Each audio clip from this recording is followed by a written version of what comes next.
Good morning, everyone, and welcome to our session this morning on affordable housing, a conversation with our Hillsborough County Commissioner, Kimberly Overman. My name is Grace Smith. If I have not had the pleasure of meeting you yet, I am the Vice President of Strategy and Engagement here at Greater Tampa Realtors. Before I turn it over to our speakers for the day, I do have one special guest with us as well. We have Mariah LaCicero with the Hancock Whitney Bank here, and I would like to give her just a couple of minutes to chat with you a little bit about Hancock Whitney Bank and what she can do to assist you in your business. How are you, Mariah? I'm doing great. How are you? Excellent. Okay, very good. Well, good morning and welcome. My name is Mariah LaCicero, and I am the community lender for Hancock Whitney Bank. I appreciate the opportunity to share our premier products with you this morning. Please be sure to provide the meeting coordinator your consent so I may email you details about these offers. So I'm going to get started because I only have 2 minutes. Our opportunity mortgage is offered in Hillsborough and Pinellas counties for majority minority census tracts, meaning if the subject property is located in a tract that has a minority population of 50% or greater, then it may be eligible for this product. The highlights of the opportunity mortgage are up to 100% financing, no mortgage insurance, no income limits, available for loan amounts of up to $647,200, and it does not have to be a first-time home buyer.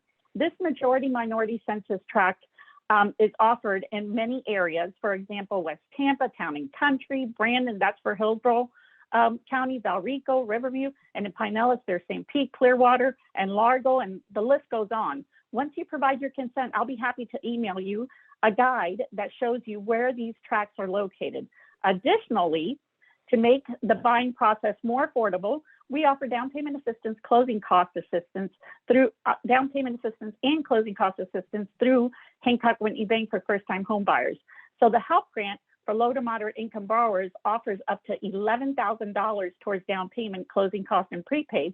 And the Plan Your Way Home Lender Credit offers up to $5,000 towards closing costs and prepaid. So I can actually layer these programs. So the assistance could be up to $16,000, and that's through the bank without having to do soft seconds. I invite you to partner with me in helping the community we serve. As your community lending partner, I have a menu of products and assistance that I'm certified in, and I'm fluent in Spanish. I've been with the bank over 6 years and in the industry over 25 years. And I was a realtor for several years, so I understand your side of the transaction. Let's get together and make buyers' dreams of homeownership a reality. Thank you so much for your time. Excellent. Thank you so much for joining us. It looks like we have quite a few interested members on the call today. Would you mind placing your contact information into the chat as well so that they are able to reach out to you? And then we will make sure that you guys are able to get in touch with each other after the session is over. Absolutely. I'll be happy to do that. Thank you so much for allowing me. Excellent. Thank you so much. And thank you once again to the Hancock Whitney Bank for sponsoring our session today. All right. I would like to now introduce our 2022 Government Affairs Chair. We have Mr. Rick Pfeiffer with us. How are you, Rick? Good morning.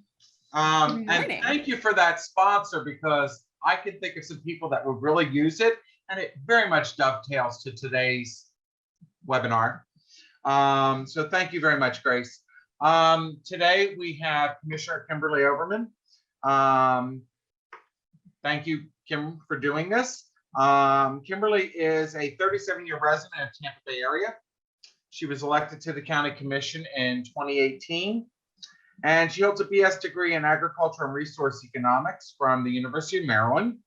In addition to raising 2 children, she has launched and run several successful businesses. She is currently a small business owner. She is a certified financial planner and former CEO of a fee-only registered investment advisory firm. And she's the owner of the Heights Exchange LLC, which is a commercial space here in Seminole Heights, where I happen to also live. She's a longtime advocate of smart planning, economic growth, strong families, sustainable communities, and the importance of education. Commissioner Overman has a long history of public service and volunteerism and community involvement. She is the current chair of the Affordable Housing Advisory Board. And that was actually one of the reasons that I thought she would be a good speaker, because we're hearing a lot of discussions about the situation we're facing in terms of affordable housing. We're going to basically let Commissioner Overman talk about what things she's working on, what things she thinks we might be able to do as a community to make housing more affordable and available in our community, especially when we're facing challenges both for home ownership as well as rents. Commissioner, I turn it over to you. Hey, thank you, Rick, very much. And Rick and I have known each other for a long time, and have fought for our communities together over the decades, I think. So it's a pleasure, very much so, to be here. Yes, I wear a lot of hats at the County Commission as the chair of the Board of County Commission, as well as affordable housing. And I serve on the transportation boards, public safety boards, as well as the liaison to the DOD in areas working with veterans that are transitioning to living in the Tampa Bay area, which seems to be a very common experience for those that move here. They don't leave.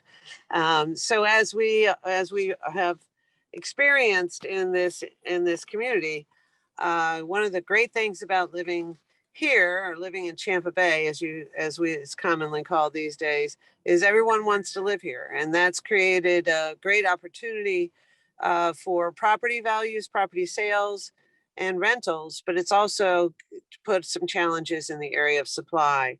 So as chair of the Affordable Housing Advisory Board for the last couple of years, we've been focusing on making sure that we do two things. Make sure that we have as much housing as possible, because we know that owning a home is part of an American dream, and it also helps invest in our community. And that's critically important. It also helps stabilize communities and build great neighborhoods. So offering an opportunity for people to have roots in a community helps people actually fight and work in those communities successfully. So focusing on home ownership is critically important. But what we also recognize that over the several decades, there's been a shift of mobility in terms of employment and families. So renting became very important, especially after the financial crisis was experienced in 2008.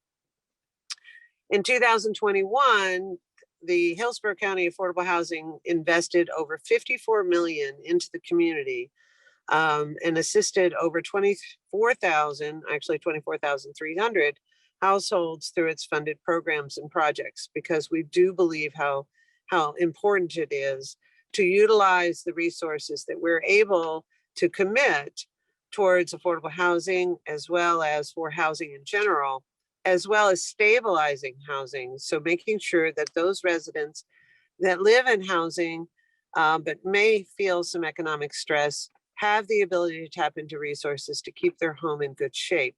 And that preserves our housing stock in Hillsborough County. So the focus of those key categories in terms of funding that the Hillsborough County is committed to is the housing programs, community programs, public facilities, public services. We've been managing the COVID-19 pandemic services and the auxiliary programs. So the work that we do actually spreads across many, many areas of people's lives. And that gives us opportunities to partner with local municipalities, such as the City of Tampa, nonprofit agencies, and housing developers, in order to make sure that we're properly administering those programs and services. I did send over a PowerPoint, not a PowerPoint, but a PDF of some documents that outlines how we're investing in our community, and then how we're trying to address the high level, high level of need that we have, but also the importance of stabilizing our rental and our home value amounts, given the numbers of people that are moving here. It's my understanding from recent data that we have approximately say 100, 125 people a day choosing to move here. And I've been traveling around a little bit. Yeah, we sent it to Jacob and to Grace. So they should be able to come up pretty soon. Okay, great. So when we are investing in affordable housing, as we partner with the private market and market-driven markets, we've been focusing how to stabilize our communities through investing in homeless and pandemic services. So for example, the deployment of the ERAP money, or emergency rental assistance money, has made a huge difference in being able to assist those individuals that were at risk of not being able to pay their rent during COVID. But we've helped over 2,700 households in that effort and invested well over $10 million in that. In addition to that, we work with making sure we work with public services. In other words, making sure your utilities are paid. It's one thing to have a roof over your head, but you do need electricity, especially in Florida. So we've been working on internet as well as electric services to make sure those households can tap into resources, especially those with kids that needed to e-learn over the last couple of years. We are also in the business of creating units where we partner with private enterprise and developers and home builders on increasing the number of affordable housing units. Given the average wage in Hillsborough County is lower than in some other counties or other states, it's important to pay attention to what people are making in this area so that we look at those lower incomes, those that are earning about 30 to 50% of the average median income in Hillsborough County, and focusing on making sure we're investing in increasing the supply of housing for those individuals that are a very important part of our overall economy. In addition to that, the Hillsborough County has made an annual commitment to invest $10 million each year. It rolls over if we're not able to use it all in a year, but $10 million each year is in what's called the HOPE Fund. And that fund, not the same federal HOPE Fund, but our local Hillsborough HOPE Fund. And that fund actually allows us to increase the amount of resources that we can invest in affordable housing units. So oftentimes when apartment or rental multifamily units are built to increase capacity for rental and housing, a certain percentage, either 10, 20, 30% is allocated towards affordable housing. And then the rest of the housing is actually market rate. So it provides for a diverse income stream, just like every community is, and makes sure that we're able to invest that way. So with the affordable housing programs, we invested $24.5 million. In addition to assisting other areas in terms of auxiliary programs like social services and connecting to healthcare, connecting to other social services such as education and food banks, we put an additional, say, 17 to 18 million there.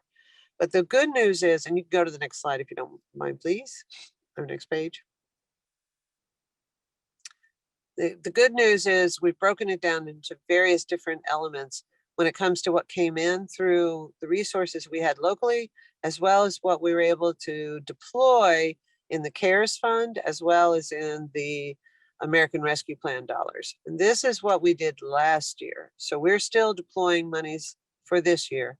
But this report we have to provide at the end of the year and was presented in the early part of January or February. It was January 12th, I believe. And so if you want to actually pull down the whole report, it's in the agenda for the Board of County Commission for January 12th.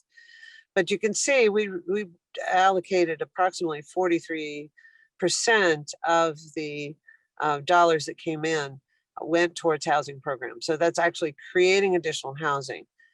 32% addresses the homeless services. And we did recently a point in time count to determine how many individuals are actually living on our streets or transitioning towards living in our streets, and so that we can adequately deploy services to stabilize the community.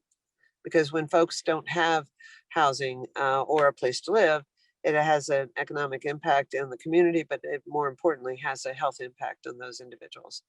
So $54 million was invested throughout affordable housing efforts. And with that, we've helped approximately 24,000 folks in order to make lives better and to stabilize our economy. Because as you know, when the rental market or the housing markets are not doing well, that does impact our overall economy and our success in our community. The good news is, if you'll go to the next slide, the good news is with those partners, we're still investing for our future. There is currently 25 active projects inside Hillsborough County to the total of 31 million that are in progress right now. So we're actually developing either multifamily, single family homes in our area in partnership with our home builder and development industry in order to increase the capacity, which is desperately needed. And currently, those 25 projects that are now open and taking residents or homes that are being sold to first-time home buyers through the affordable housing programs. And then currently we have about 14.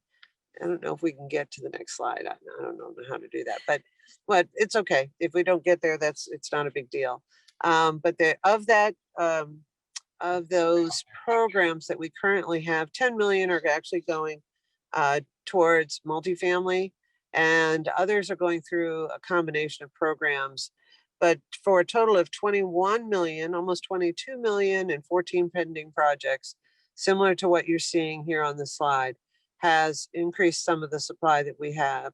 Our partners, as you can see from this presentation, shows a multitude of organizations that are committed to increasing housing and increasing the stability of families.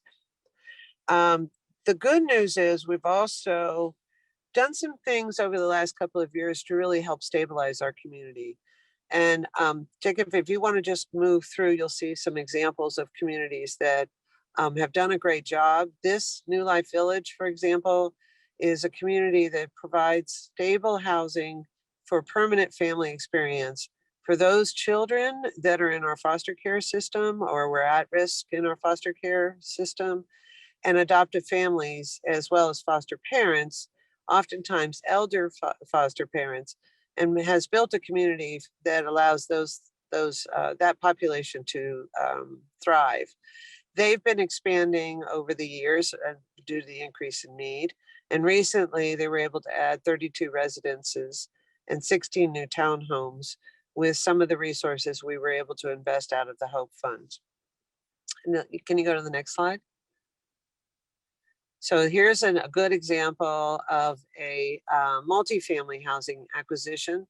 We actually purchased a property and are rehabbing it and turning it into actually living facilities that will allow for 135 households in partnership with Catholic Charities, DACO, East Tampa Business and Civic Association, as well as Veterans of America, which has been a great partners in helping us increase housing for those that are at risk. And this particular project actually addressed for those that are at the 30 to 50% average median income. So it helps those folks get stable, and they're oftentimes working, but they just don't make a whole lot.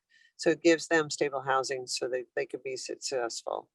It also, in one of these situations, for example, in the DACO, it does provide for those that have special needs and those that are coming out of homelessness. So it's been a great partnership. Please go to the next slide.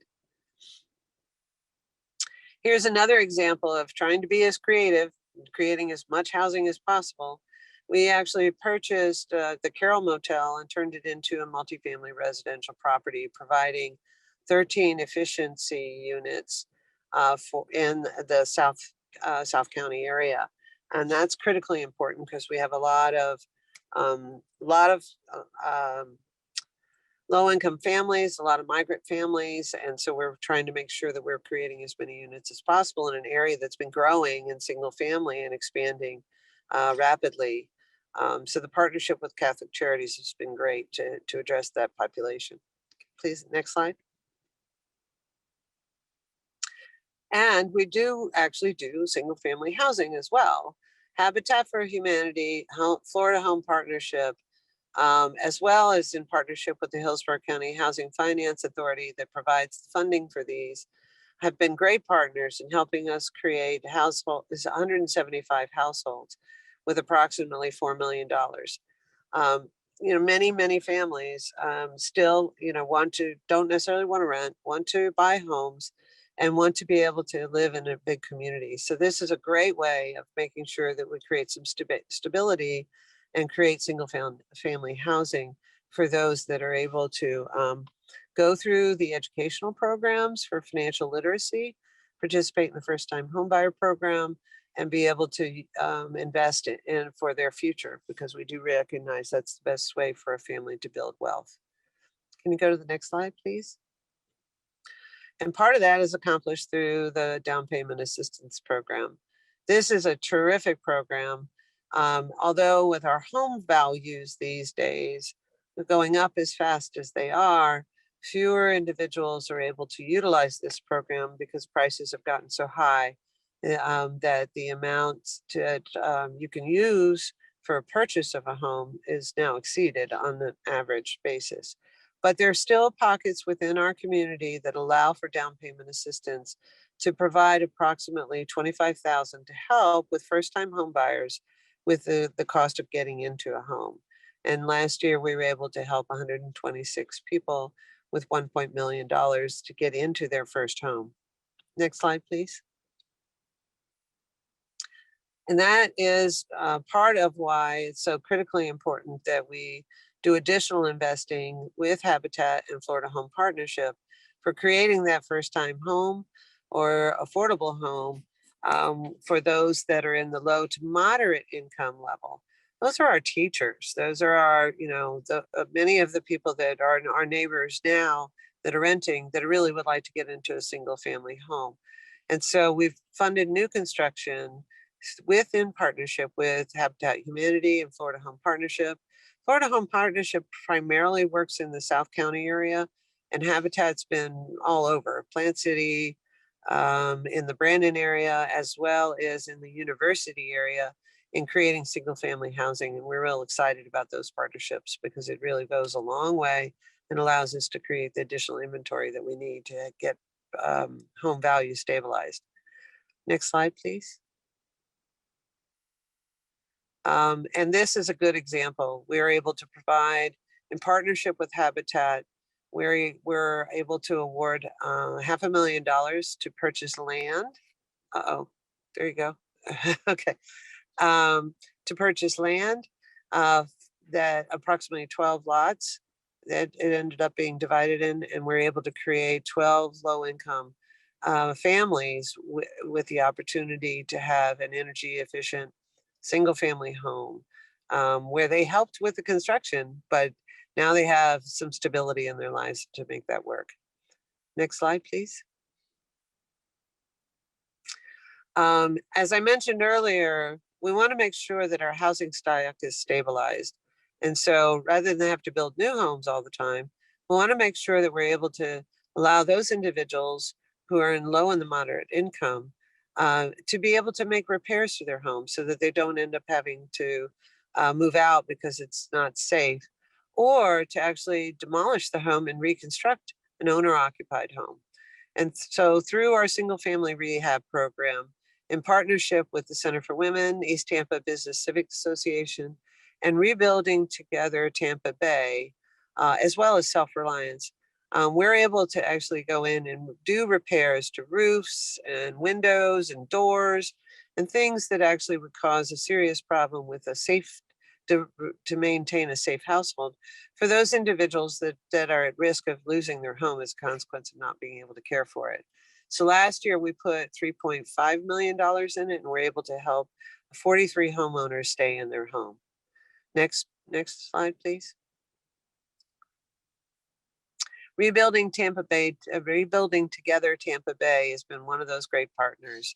So they were able to demolish a couple of homes and actually end up rebuilding it. And then we're able to build some newer homes for those individuals with a 0 interest deferred paid mortgage for these individuals that have actually wanted to stay in their homes. And so we were able to help them do that so they live in a safe environment. Next slide, please.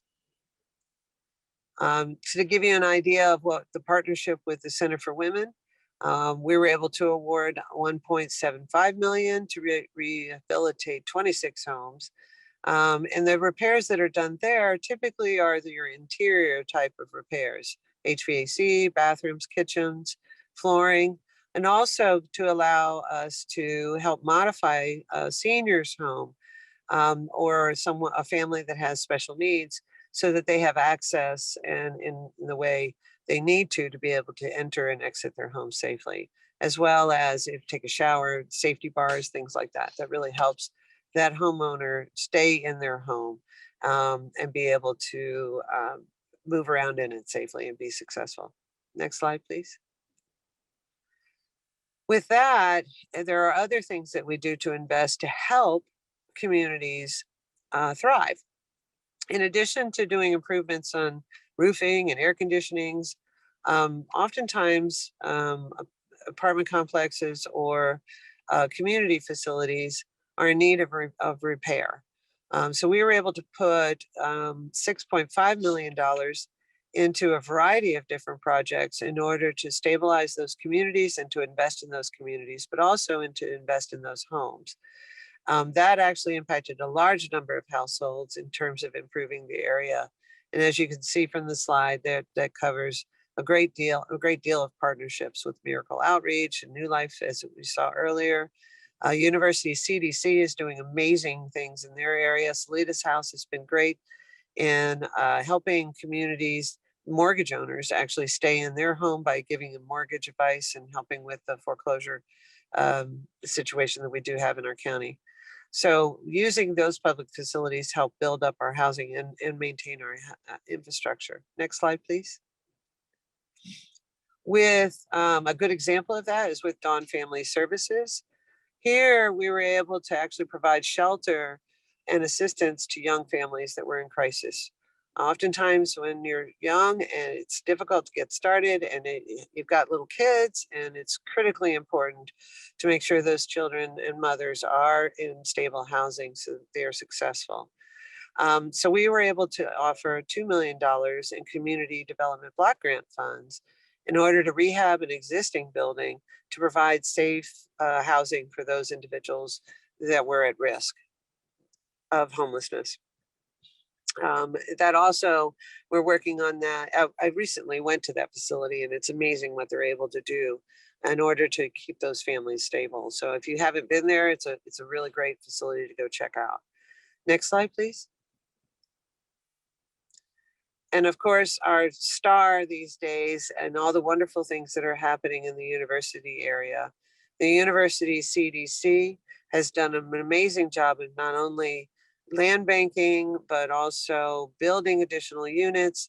They recently helped us advocate for improvement of water quality in the area to tap into it. So much of that area, believe it or not, is still on septic to sewer. And then we invested in Harvest Hope Cultural Campus and the Harvest Hope Park. This brings a play area, safe place for play. They're putting in a community garden. So we used community development block grant monies to stabilize a community that was at risk and very transitory for a long time. There's only 10% home ownership in this particular area of Hillsborough County.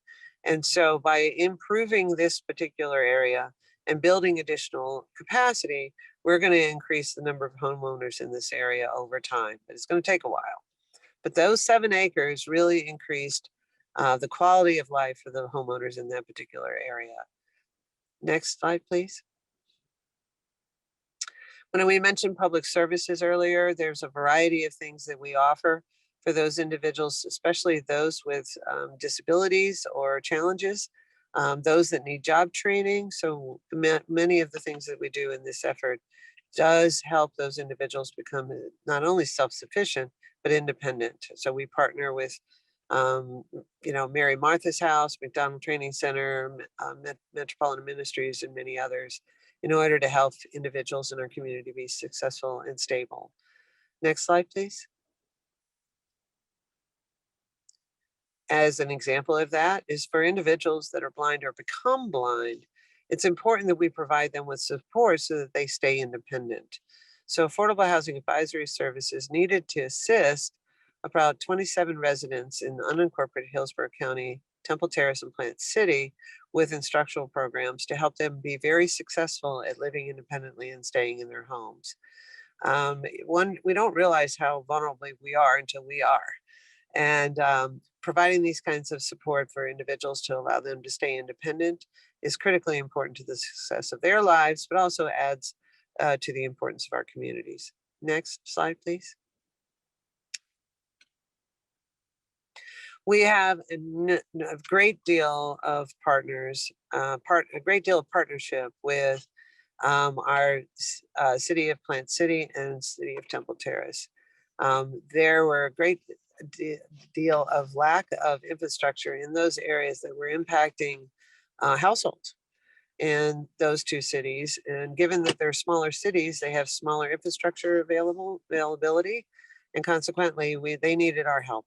So we were able to put $880,000 into infrastructure improvements such as sidewalks and resurfacing, sewer and creating some sewer system upgrades in those areas in order to make sure that those communities stay stable. Next slide, please.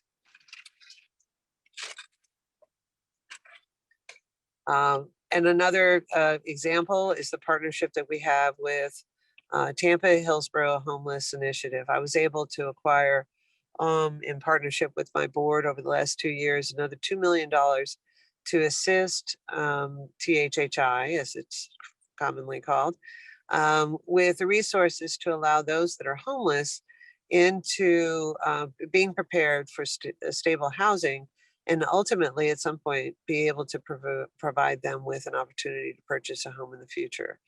So the funds that we sent this last year in the order of $652,000 and change helped create some shared housing environments to allow those that have been on the streets housing, and then ultimately at some point in time able to have their own space.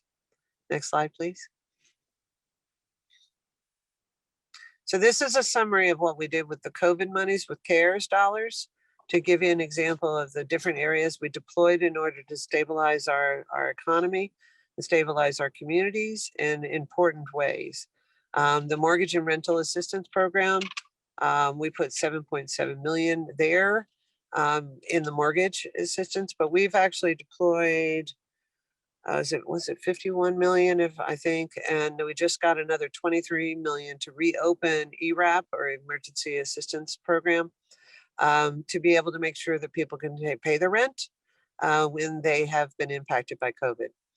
Homeless services, another area where we funded a great deal.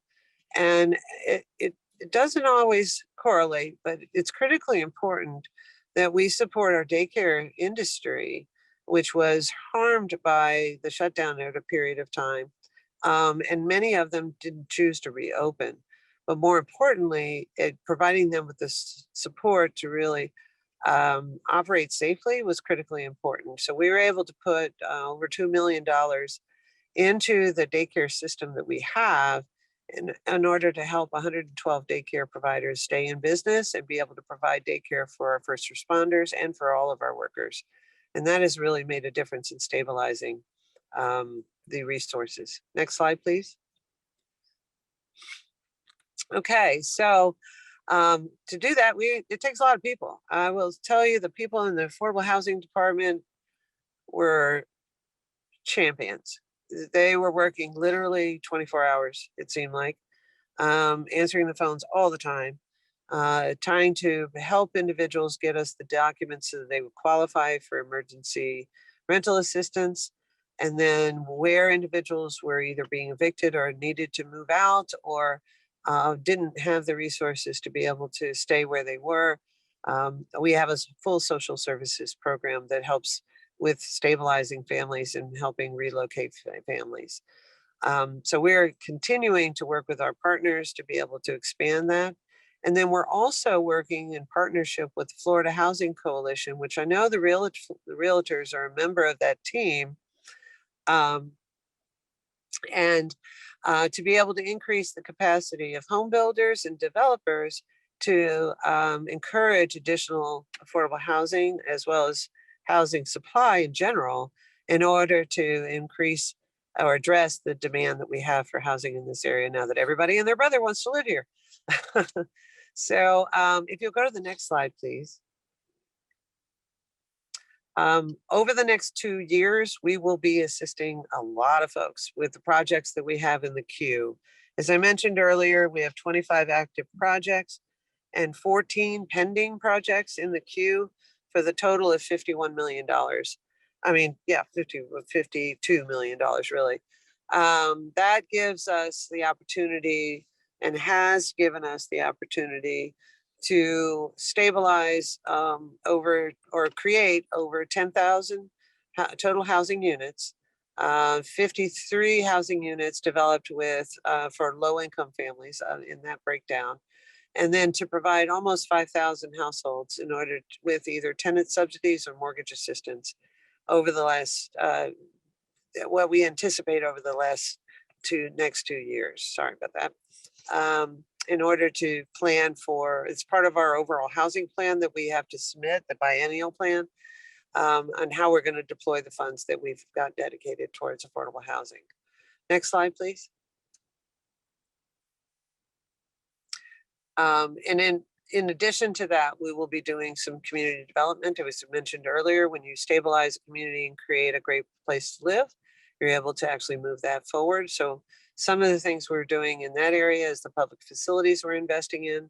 If anybody's been to the All People's Park over off of Sly, over by King High School, it's a good example of investing in a community that really needed it, and one of the most wonderful facilities and ADA adaptive playgrounds in our community. So that was one of the ways that we invest. Next slide, please.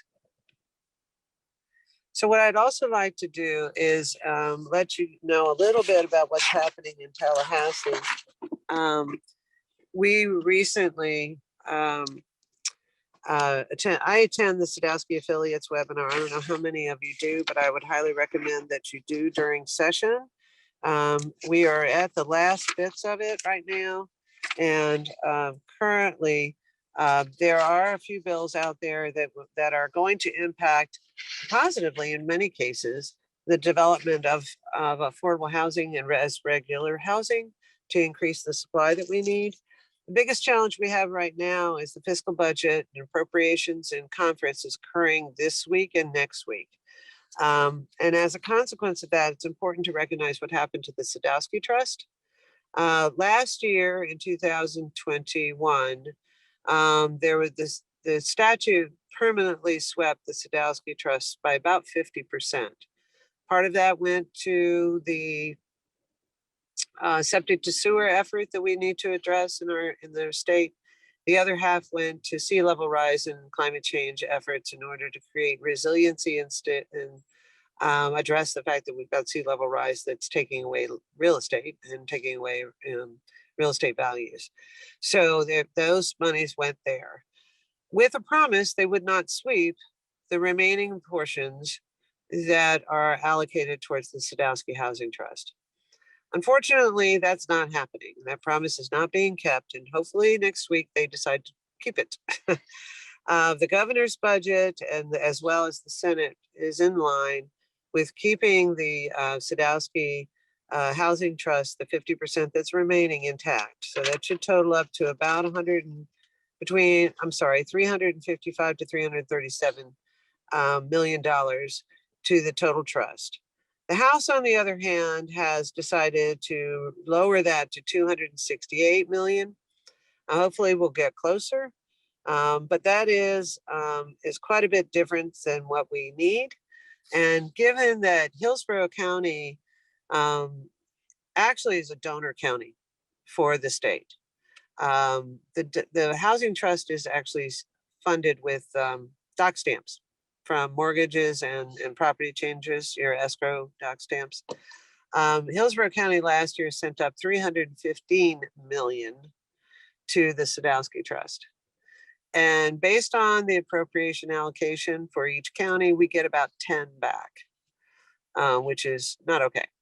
But it is the way it works. And so we're going to, and that's part of the reason why the Board of County Commission has agreed to stabilize housing as much as possible and make our $10 million contribution, of which last year was 11. So it's important to reach out to your legislators. I would highly recommend signing up for the Florida Housing Coalition's webinars. There's one in about a half an hour. So if you'd like to register for that, you'll get an up-to-date on what's been happening this week in the legislature as it appears to housing and what bills are out there that actually could help or hurt our housing efforts to increase housing. And with that, I'll stop and take a couple of questions since we only have a few more minutes. Sorry about that. Took me a minute. I was looking at the questions that people have put in the queue. So we've got at least 8 right now. I want to try to get through and try to keep us within our time frame. One of the questions we received from Targan Wahay Jones, I'm not sure if I'm pronouncing it right. Please don't get offended.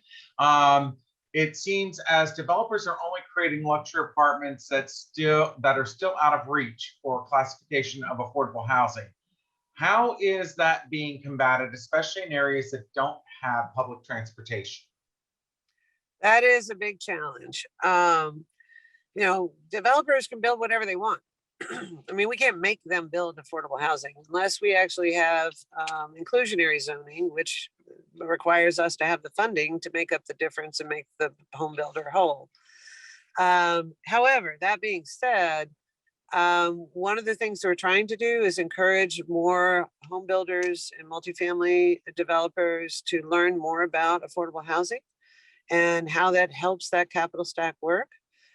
We have created a full incentive program like mobility and impact fee waivers, expedited processing and permitting, density bonuses, not only in areas that are around our community, but especially in those areas where inside the urban service area where there could be transit. Transit gets an extra bonus because that makes sense. That saves a family for every car that a family doesn't have to have because they have transit. It saves them like $10,000 worth of annual income expenditures. So having that is important. The other thing that we're doing is we are in the process of creating a community land trust that might allow a developer that can build in an area that otherwise might not necessarily have the resources to own the land to get started.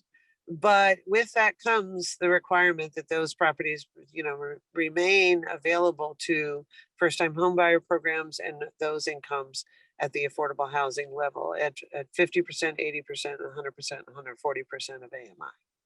I hope that question. Yeah, no, and actually I'm just trying to look at, because some of these questions are going to overlap a little bit. And I think part of where you were going partially goes towards answering the question Justin Rickey had. The biggest struggle with development of affordable housing seems to be the costs associated with construction and land purchases. The consistent messaging we receive as communities from the development side is that it's simply not attainable given the cost structures. Do you feel that implementing BIDs and CRAs to help incentivize and create interlocal operating agreements between developers and neighborhoods and investors to create overlay districts where density credits can be used to fund affordable housing? See why I thought it might lead to where you were already going?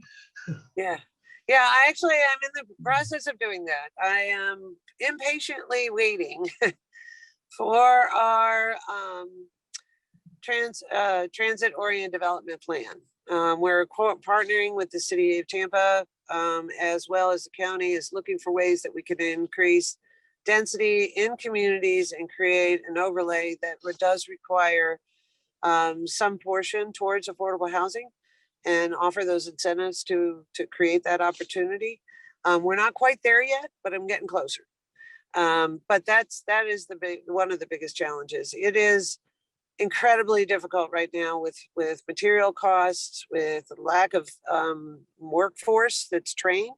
So we're investing in workforce training in the home building area.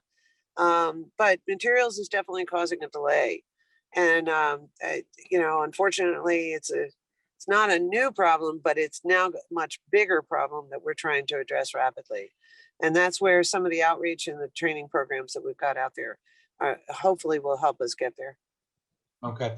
Couple questions that relate to funding. Dave Siegler asked, where will the 1.2 million in COVID money is going to be reallocated? And so that might lead into a couple of the other questions. It's already allocated. The CARES money is we've spent every penny of that. Okay. So in the slide presentation, which you're welcome, if Jacob or Grace want to email that out to everybody, that report, as well as the backup for the January 12th agenda, it was item G1. That has the full report that tells you everything you need to know about how we have spent the money, or at least we have it targeted to spend when it comes to the American Rescue Plan. Hillsborough County received $285 million.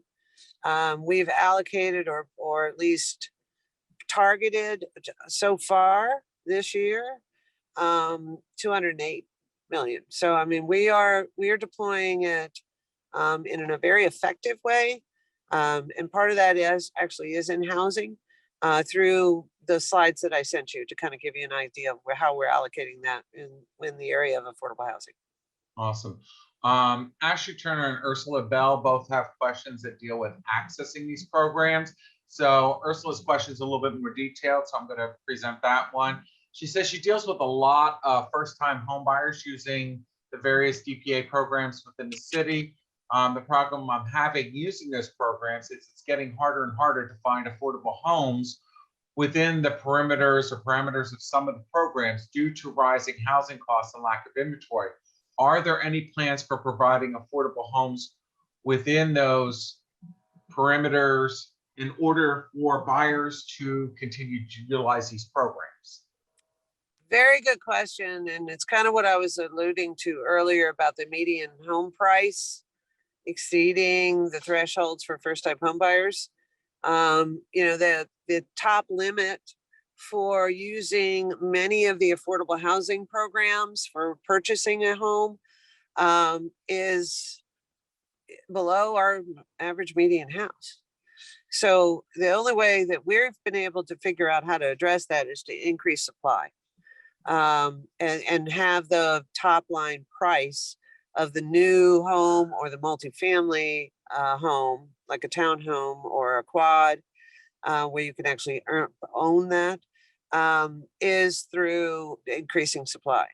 Because you are correct, it is incredibly difficult to apply these programs given that the not only the home price is high, but also our rental rates exceed the threshold for the housing vouchers, whether that be veterans vouchers, elder care vouchers, or home vouchers for elders, as well as home vouchers for individuals. Our rental rates on average are higher than the thresholds for the use of those vouchers. So the working difference has to be earned by the residents when they're renting that home.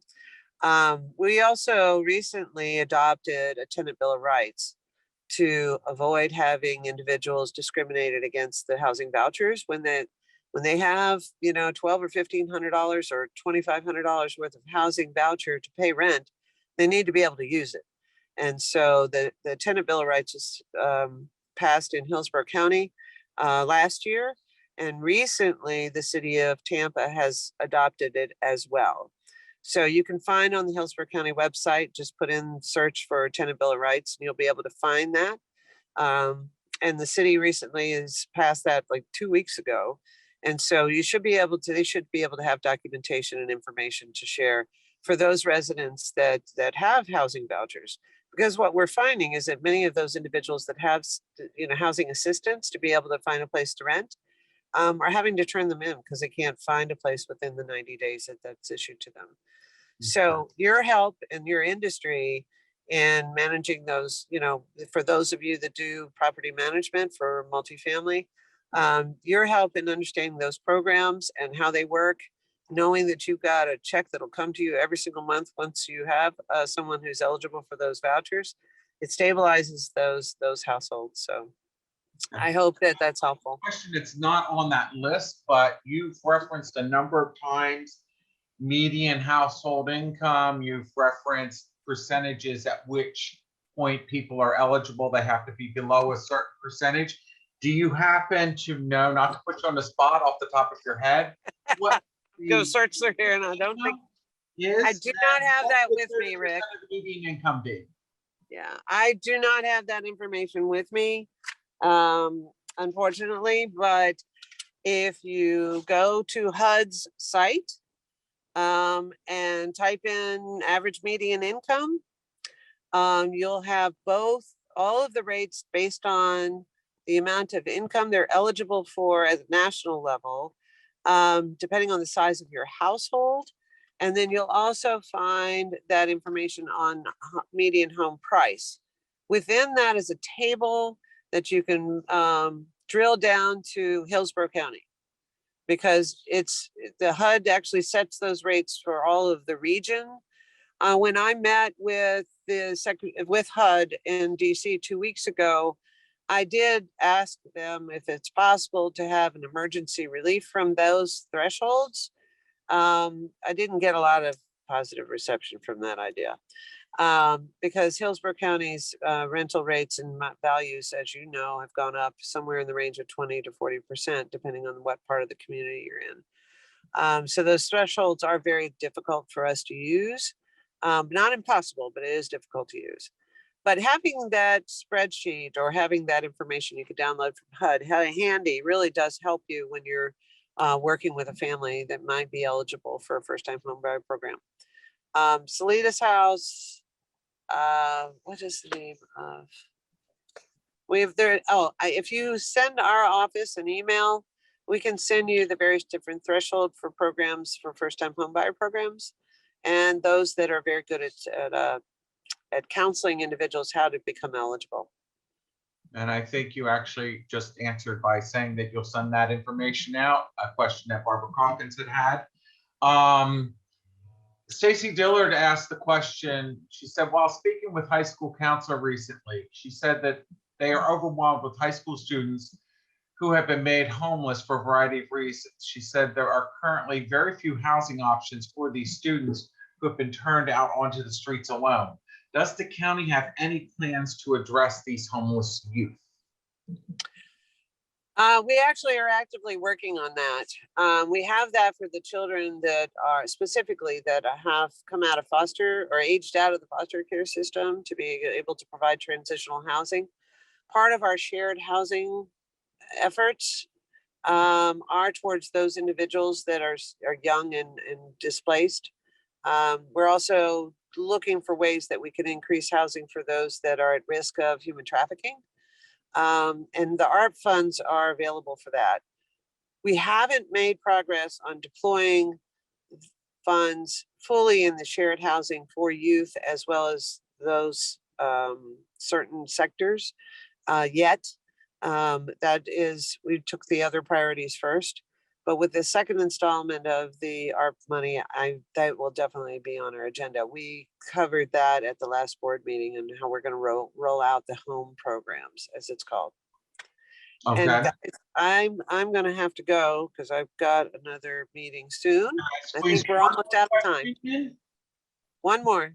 Okay. One of the questions, and I'm raising it because I know over in Pinellas County in St. Pete, they recently raised their down payment assistance, or they got a pot of money to offer $60,000 in down payment assistance. I know in your slides you presented $25,000 was the maximum that was available. Is there any way to access funds for the county to actually increase that above $25,000? I can ask the board. Okay. Well, I thank you for giving us the time for this morning. I think I got most people's questions in. I think it got a lot of people thinking. I'm seeing a lot of the chat threads offering the links for various things that you referenced. And if you can send over to Jacob something with the or Grace, who the where you contact for the different programs, because sometimes Okay. that gets lost. The information's everywhere and then it's nowhere. It's so hard to find sometimes. Yeah, I understand. I do. I understand. Yeah, we'll attempt to get that to you very soon. It'll probably be later on this afternoon or by Monday. Okay. Well, thank you so much for taking the time to inform us today on what's going on in our county. I really do appreciate you offering the time to do that.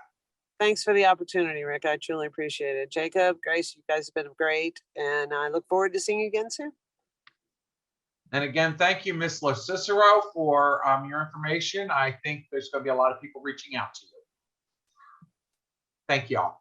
Thank you. Have a great day. Bye-bye.